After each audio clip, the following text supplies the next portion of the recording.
Hey everyone! In 2026, keeping your drivers updated is the #1 way to maintain performance. Today, I'm showing you the 3 fastest ways to check your version on Windows 11. Let's get into it. Step 1. The Device Manager method. This works for every GPU, NVIDIA, AMD, or Intel. Right-click the Start button and select Device Manager. Find Display Adapters and click the small arrow to expand it.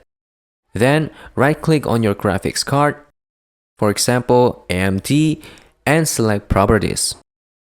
Click the Driver tab. Your version number and driver date are listed right there. Step 2. The NVIDIA Control Panel. If you have an NVIDIA card, there's an even more detailed way. Right-click your desktop and select NVIDIA Control Panel. Look at the bottom left corner and click System Information. A window pops up showing your exact driver version right at the top. This is also where you can check your VRAM, etc. And the next one, the AMD software, Adrenalin Edition.